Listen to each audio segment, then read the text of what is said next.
ತೋರ್ಸಕತ್ತಿ. ಅವ್ರವಾಗ 50-60 ವರ್ಷ ಆಗಿದ್ದು ಮಠದೊಳಗ ಬಹಳ ಸೇವಾದಿಗಳನ್ನ ಮಾಡಕತ್ತೈತಿ. ಏನು ನಿಷ್ಕಾಮದಿಂದ ಸೇವೆ ಮಾಡಕತ್ತೈತಿ. ಗುರುಗಳು ಏನ್ ಹೇಳ್ತಾರ ಗುರುವಿನ ಆಜ್ಞೆವನ್ನ ನಿಲ್ಲಿಲ್ಲ. ಹುಡುಗಿ 15 ವರ್ಷದ ಹುಡುಗಿ ಸೇವಾ ಮಾಡಕತ್ಲು. ಗುರುಗಳು ಆಕಿನ ಮನಸ್ಸನ್ನ ಪರೀಕ್ಷೆ ಮಾಡಕತ್ರ. ಹುಡುಗಿ ಮನಸ್ಸ ಪರೀಕ್ಷೆ ಮಾಡಕ್ರು. ಮಡದ ಕಸ ಹೊಡೋಕಿ, ಬಾಂಡೆ ತಿಕ್ಕೋಕಿ, ಏನೆಲ್ಲ ಕೆಲಸ ಮಾಡೋಕಿ, ಊರ ಕಂತಿ ವೃಕ್ಷ ಹೋಗೋಕಿ ಗುರುಗಳು ಕಲ್ತಿದ್ರು. ದನ ಕಾಯಕ್ ಹಚ್ಚಿದ್ರು, ಮಡದಾಗ ಆಕಳುಗಳಿದ್ರು. ಎಲ್ಲಾ ಕಷ್ಟದಿಂದ ಹುಡುಗಿ ಕೆಲಸ ಮಾಡಿದ್ರು. ಹೆಂಗಾರ ನನ್ನ ಕಷ್ಟ ಬರಲಿ, ನಮ್ಮವನ ನಾನು ಜೋಪಾನ ಮಾಡಿ ಮಣ್ಣು ಕೊಟ್ರಾತಂತ ಹುಡುಗಿದು ಅಂತ ಹಠ ಇತ್ತು. ಅವಾಗ ಹುಡುಗಿ ಎಲ್ಲಾ ಮಾಡಾಕತ್ತಿ. ಗುರುಗಳು ಆಕಿನ ಮನಸ್ಸ ಪರೀಕ್ಷೆ ಮಾಡಾಕತ್ರು. ಗುರುಗಳು ಆಕಿನ ಮನಸ್ಸ ಪರೀಕ್ಷೆ ಮಾಡಾಕ್ತರು. ಮಡದಾಗ ಎಲ್ಲವ್ರಿಗೆ ಹೇಳಿದ್ರು, ನೋಡು ಮಡದಾಗ ಆಕಿಗೆ ಒಂದ್ ರೊಟ್ಟಿ ಕೊಡ್ಬೇಡ ಹೇಳಾಕತ್ರು. ಎಲ್ಲರಿಗೆ ಮಡದಾಗ ಹುಡುಗಿಗೆ ಒಂದ್ ರೊಟ್ಟಿ ಕೊಡ್ಬೇಡ ಅಂತ ಹೇಳಾಕತ್ರು. ಮಡದನಾರ ಎಲ್ಲಾರು ಕೂಡಿ ಆ ಹುಡುಗಿಗೆ ರೊಟ್ಟಿ ಕೊಡ್ಲಿಲ್ಲ. ನೀರ್ ಕೊಡ್ತಿ, ನೀರು ಕುಡಿದು ಅವ್ರವ್ರಿಗೆ ಎಷ್ಟು ಕೊಡ್ತಿದ್ರು ಅಷ್ಟ ಅವ್ರಿಗೆ ಊಟ ಕೊಟ್ಟು ಬರ್ತಿದ್ರು. ಊರಾಗ ಕಂತಿ ವೃಕ್ಷಾಕ್ ಹೋದ ಹುಡುಗಿ. ಅವಾಗ ಊರಾಗ ಗುರುಗಳು ಹೋದ್ರು, ನಮ್ ಮಠದ ಹುಡುಗಿ ನಿಮ್ ಮನೆಗೆ ಕಜ್ಜಾಕ್ ಬರ್ತಾಳಲ್ಲ. ಅವ್ರು ಊರನ್ನವ್ರಂದ್ರು, ಯಪ್ಪ ನಿಮ್ಮ ಮಡದಾಗಿದ್ದ ಹುಡುಗಿ ಬಹಳ ಒಳ್ಳೆಯ ಹುಡುಗಿ, ಬಹಳ ಶಾಣೆಯ ಹುಡುಗಿ, ದನ ಕಾಕೊಂಡು ಬರ್ತಾಳ್ರಿಪ್ಪ ಅಂತಿದ್ರು ಗುರುಗಳು. ಯಾಕ ಗುರುವಿನ ಆಜ್ಞೆ ಅದನ್ನ ಹೇಳಾಕ್ ಬಂದಿಲ್ಲ ನಾನು. ಏನು ನಮ್ಮ ಮಠದ ಹುಡುಗಿ ಬರ್ತಾ ಇದ್ದಲ್ಲ ಅದಕ್ಕೆ ರೊಟ್ಟಿ ಕೊಡ್ಬೇಡಂದ್ರು ಗುರುಗಳು. ಅವಾಗ ಮುಂದಿನ ಮನೆಗೆ ಹೋದ್ರು. ಮುಂದಿನ ಮನೆಗೆ ಇದನ್ನ ಹೇಳಿದ್ರು, ಹುಡುಗಿ ಬಂದ್ರು ನಮ್ಮ ಮಡದನ ಹುಡುಗಿ. ಅವ್ರಂದ್ರು, ಮಡದನ ಹುಡುಗಿ ಬಹಳ ಒಳ್ಳೆಕ್ರಿ, ಬಹಳ ಚಲೋರಿ ಅಂತ ನೋಡ್ರು. ಹುಡುಗಿದು ಚಲೋ ಕೆಟ್ಟ ಹೇಳಾಕ್ ಬಂದಿಲ್ಲ. ನಿಮ್ ಮನೆಗೆ ಕಂತಿ ಭಿಕ್ಷಾಕ್ ಬಂದಂದ್ರೆ ನೀವು ಊಟ ಕೊಡ್ಬೇಡ್ರಿ. 5ನೇ ಮನೆಗೆ ಹೋಗಿ ಗುರುಗಳು ಹೇಳಂದ್ರು, ನೀ 5ನೇ ಮನೆಗೆ ಭಿಕ್ಷಾ ಬೇಡ್ಕೊಂಡ್ ಬಾ ಅಂತ ಗುರುಗಳು ಆಜ್ಞೆ ಆಗಿತ್ತು.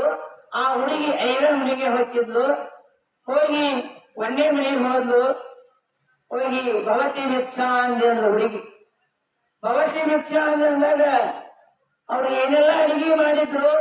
ಇಲ್ಲವ ನಾವು ಏನು ಅಡಿಗೆ ಮಾಡಿಲ್ಲ ಮುಂದಕ್ಕೆ ಹೋಗುದು. ಯಾಕ ಗುರುಗಳ ಆಜ್ಞೆ. ಹುಡುಗಿನ ಪರೀಕ್ಷೆ ಮಾಡಾಕತ್ತಾರ. ಅತ್ತಾರವನ ಕೈಯಾಗ ನಾವು ಬಂಗಾರ ಕೊಟ್ಟಿವಂದ್ರ ಹೆಂಗ ಅವ ಹೊರಗೆ ಹಚ್ಚಿ ನೋಡ್ತಾನಲ್ಲ ಹಂಗ ಹುಡುಗಿನ ಗುರುಗಳು ಏನ್ ಮಾಡಿದ್ರು, ಈಕಿ ಗಟ್ಟಿಯಾಗಿ ಉಳಿತಾಳೋ ಇಲ್ಲ ಅಂತ, ಈಕಿಗೆ ಏನು ಕಷ್ಟ ಕೊಟ್ಟರು ಉಳ್ಕೊಂತಾಳ ಇಲ್ಲ ಅಂತ ಗುರು ಈಕಿನ ಪರೀಕ್ಷೆ ಮಾಡಾಕತ್ತಿದ್ದ. 2ನೇ ಮನೆಗೆ ಹೋದ್ಲು. ಅಡಿಗೆ ಮಾಡಿಟ್ಟಿದ್ರು. ಭವತಿ ಭಿಕ್ಷಾ ಅಂತ ಹುಡುಗಿ.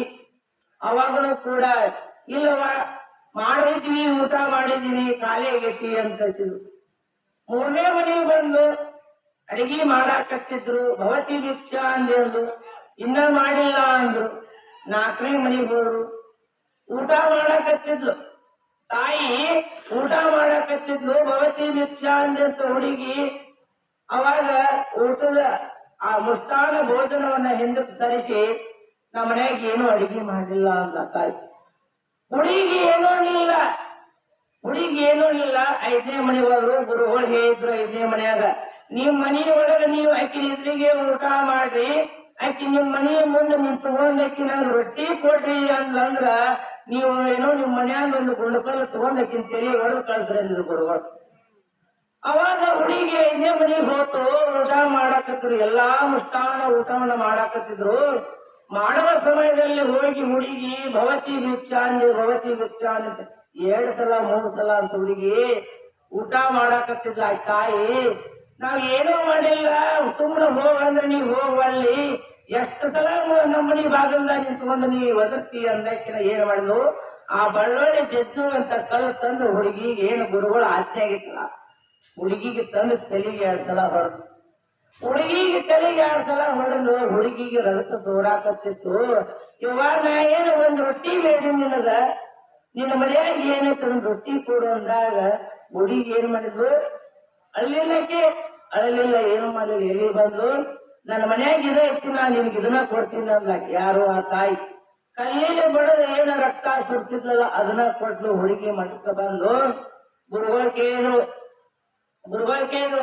5ನೇ ಮನೆಗೆ ನೀ ಕಂತಿ ಭಿಕ್ಷಾಕ್ ಹೋಗಿದ್ಲ, ಯಾರೇ ನಿನಗೆ ಏನೇನು ಕೊಟ್ರು ಅಂದಾಗ, ಯಪ್ಪ ನೀವು ಯಾರ್ಯಾರ ಮನೆಗೆ ಹೋಗಿ ಏನೇನ್ ಹೇಳಿದ್ರಿ ಅದನ್ನೆಲ್ಲಾ ಕೊಡ್ತಾರ ಒಂದು ಹುಡುಗಿ.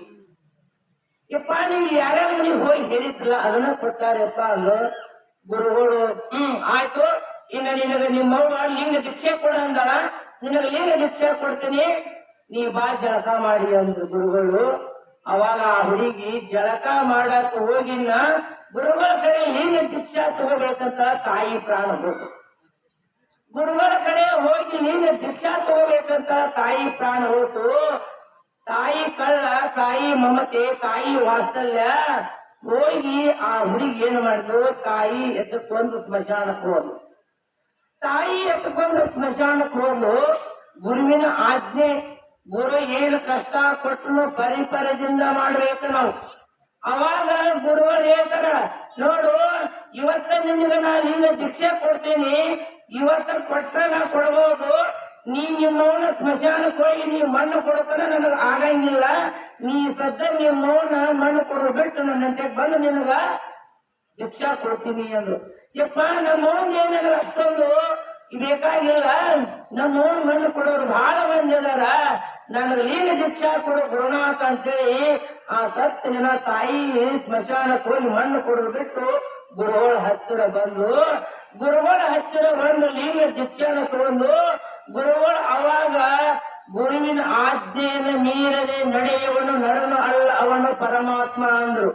ಗುರುವಿನ ಆಜ್ಞೆಯನ್ನು ಮೀರಲಿಲ್ಲ ಆ ತಾಯಿ, ಎಷ್ಟು ಕಷ್ಟ ಪಟ್ಟರು ಕೂಡ ಅವಾಗ ಗುರುಗಳ ದೀಕ್ಷಾ ಕೊಡುವಾಗ ಏನು ಮಹಾಮಂತ್ರವನ್ನು ಪಠನ ಮಾಡುವ ಹೊತ್ತಿನಾಗ ಆ ಹುಡುಗಿಗೆ ಪಠನ ಮಾಡಿಸೋ ಸಮಯದಲ್ಲಿ ತಾಯಿಗೆ ಪ್ರಜ್ಞಾ ಬಂತು.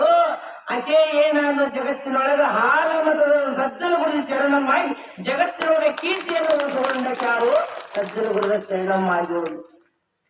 ಹಂಗ ಕ್ರಮ ತಪ್ಪಿ ನಡೆದರೆ ಕಷ್ಟ ಉಂಟೆ ಅಂತ ಹೇಳ್ತಾರ. ನಾವು ಮಾಡುವ ಕಾರ್ಯವನ್ನ ಕ್ರಮವನ್ನ ತಪ್ಪಿದೀವಿ ಅಂದ್ರೆ ನಮಗ ಕಷ್ಟ ನೂರಾರು ವಿಘ್ನಗಳು ಬರುತ್ತವ. ಆ ವಿಘ್ನವನ್ನ ನಮಗ ಭಗವಂತ ಏನ್ ಮಾಡ್ತಾನ ಅಂತ ಕೇಳಿ ನಾವು ಇರುವುದ ಇರುವಿಕೆ ಚಲೋ ಐತಂದ್ರ ಆ ಭಗವಂತ ಎಷ್ಟು ನಮಗೆ ಪರಿಪರದಿಂದ ಕಷ್ಟಗಳ ಕೊಟ್ಟರೂ ಕೂಡ ಜಗದ್ಗುರು ಸಿದ್ದೇಶ್ವರ ಅಪ್ಪರಿಗೆ, ಶಿವಾನಂದಪ್ಪರಿಗೆ, ಏನೆಲ್ಲ ಸಿದ್ಧಾರವರಿಗೆ ಎಲ್ಲ ಏನ್ ಮಾಡಿದ್ರು, ಕಷ್ಟ ಕೊಟ್ಟರು ಅವರ ಕ್ರಮಬದ್ಧವಾಗಿ ಕ್ರಮ ತಪ್ಪಲಿಲ್ಲ. ಅವ್ರಿಗೆ ಎಷ್ಟೋ ಕಷ್ಟ ಬಂದು ಆದ್ರೆ ತಮ್ಮ ಕ್ರಮ ಬಿಡಲಿಲ್ಲ ಅವರು. ಯಾವ ಕ್ರಮ ಅಂತ ಕೇಳಿದ್ರ ಹಿಡಿದಿದ್ದ ನಿಯಮವನ್ನು ಬಿಡಲಾರದೆ ಏನು ಮಾಡಿದ್ರು ಅವರು, ಜಪ ತಪಗಳನ್ನ ಅವ್ರ ಅನುಷ್ಠಾನಗಳನ್ನ ಅವ್ರು ಏನ್ ಮಾಡ್ಕೊಂಡ್ ಬಂದ್ರು ಅಂತ ಕೇಳಿದ್ರ ಸತ್ಯಶುದ್ಧ ಕಾಯಕವನ್ನ ಮಾಡ್ಕೊಂಡು ಬಂದವ್ರು ಯಾರು ಅಂತ ಕೇಳಿದ್ರ, ಸೇವಾ ಭಾವ ಮಾಡಿಟ್ಟವ್ರು ಯಾರು ಅಂತ ಕೇಳಿದ್ರ ಜಗದ್ಗುರು ಪೂರ್ಣಾನಂದಪ್ಪ ಅವರು, ಜಗದ್ಗುರು ಶ್ರದ್ಧಾನಂದಪ್ಪ ಅವರು.